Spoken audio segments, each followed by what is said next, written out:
All right, everybody, welcome back. Let's just dive right in today. You know we love to get into the nitty-gritty of all kinds of career paths and journeys here. Mm-hmm. And today we're doing something a little different. Okay. Still a deep dive, but instead of a company or an industry, Yeah. we are diving into the career of one very intriguing individual Interesting. through the lens of their resume. Okay. Yeah. So kind of like a resume deep dive. Exactly. We're calling it a resume deep dive. And I liked it. yeah, so hopefully you guys find it as interesting as we do, because it's Yeah. amazing what you can find when you really start to Oh, yeah. look closely at someone's career history. Absolutely. Sometimes it's not just what's there, it's what's not there that Oh. can tell you even more. I like that. I like that a lot. And there's definitely some interesting stuff going on with our subject today. Okay. This is Alexander Gonzalez. He's currently a nutrition and food supervisor, Okay. and he's been working in food and beverage for over 28 years. Wow. So he's got some serious experience. Yeah, he's got a long history in this industry. Mm-hmm. But when you look at his resume, there's some really kind of unexpected twists and turns. Okay. Like what? Well, for one, he owned his own real estate company for a while. Oh, wow. That's interesting. I know, right? Not your typical side hustle. No, not at all. And get this, he also managed a Del Taco at one point. Okay. Now that's a curveball. You don't see real estate mogul and Del Taco manager on the same resume every day. No, you don't. So we're going to try to connect the dots today, figure out what those experiences tell us about his skills and what that might mean for his future career moves. Yeah, because that's a pretty diverse background. Speaks to someone who's adaptable, not afraid of a challenge, maybe even a bit of a risk taker. Definitely. And we can't forget, he also has a military background. Served in the U.S. Army Infantry. Ooh, interesting. Okay. Yeah, from 89 to 92. So, that often points to strong leadership skills, discipline, things like that. Absolutely. So the question is, how did all those experiences, especially coming from the military, how did that shape his path in food and beverage? Right. And that leads us to a pretty significant career shift early on.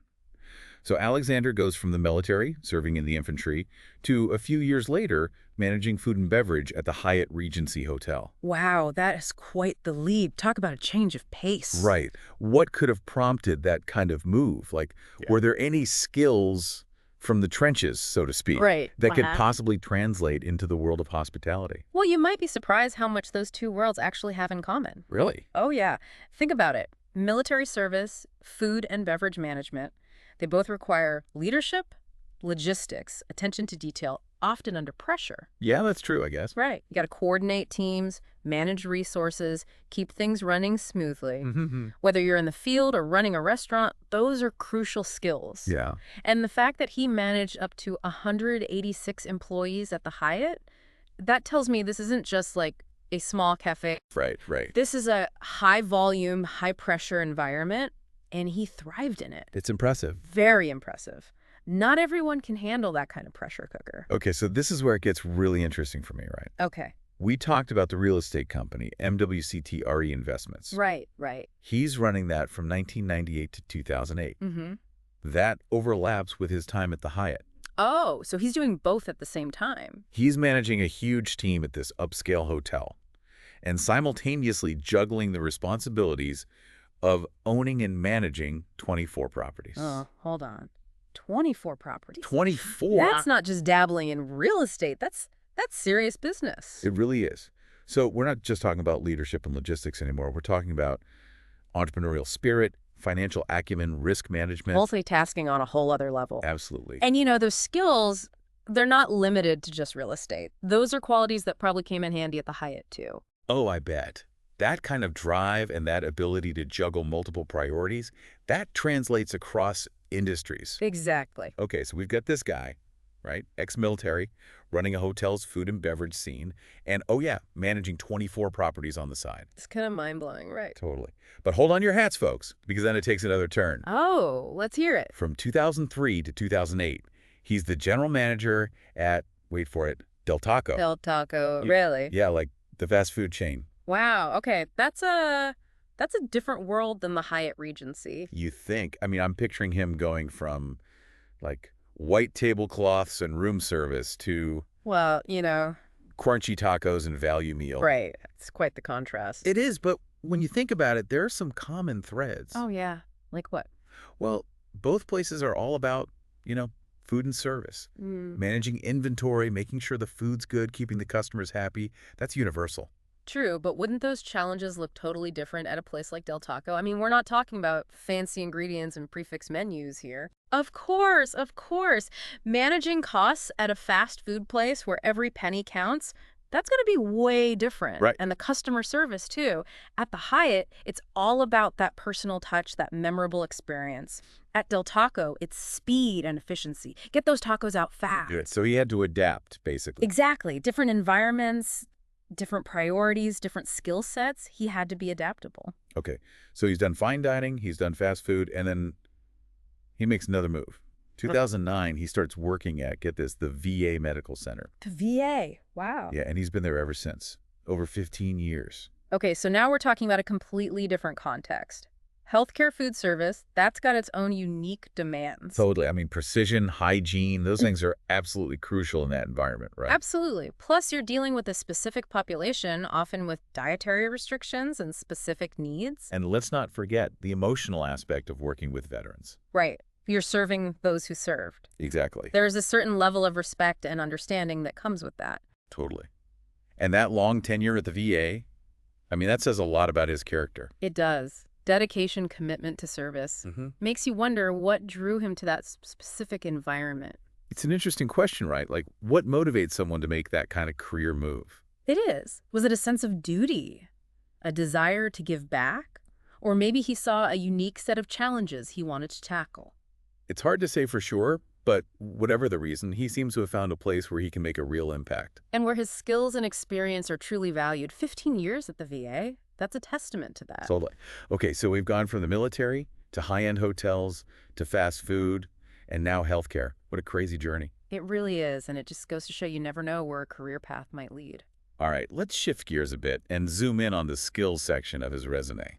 Okay, time to break out the magnifying glass. Right. So we've got the usual suspects listed. Leadership, communication, teamwork.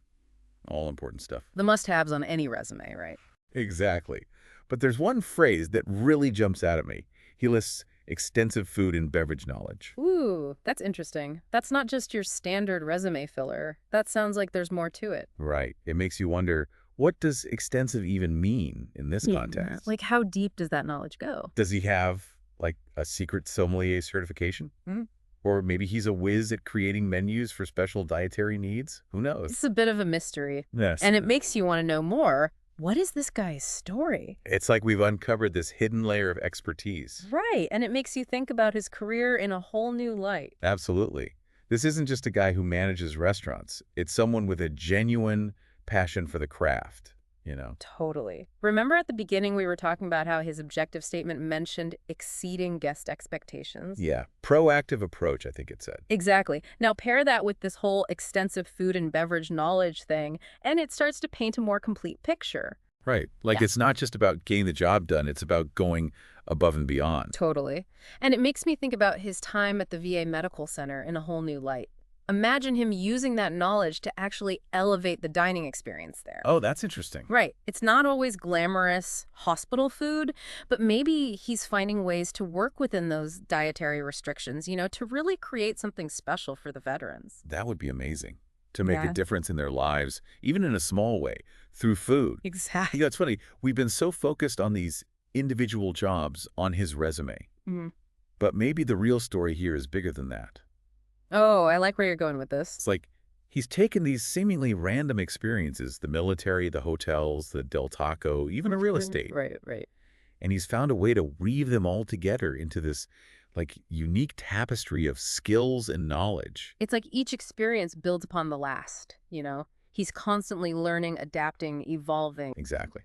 And that brings us back to that mysterious real estate company, MWCTRE Investments. Ooh, yeah, that was a head-scratcher. What do you think those initials stand for? I have no idea. And what kind of properties were they? Were they residential? Commercial? Was there like a food angle maybe? So many questions. It's like a puzzle we haven't quite solved. Right. And what about the motivation behind these career moves? Was he intentionally seeking out new challenges, or was it more about, like, following opportunities as they arose? Maybe a bit of both. Probably. Okay. It's hard to say for sure. But that's what makes this whole resume deep dive so fascinating, right? Right. We get these glimpses into someone's life, Hmm. but we don't have all the answers. And that's okay. It leaves us with something to ponder. Exactly. So for anyone listening out there who might be looking for someone with Alexander's unique set of skills and experiences, what kind of role do you think would be a good fit? That's the million-dollar question, isn't it? Where could he put all those talents to good use? I mean, with his leadership, his adaptability, his passion for food and beverage, he could go in so many directions. Right. He could be leading a team. He could be developing new products. He could even be like consulting, using his experience to help other businesses. Exactly. It really makes you think about the possibilities. This resume deep dive has given us a lot to consider, that's for sure. It really has.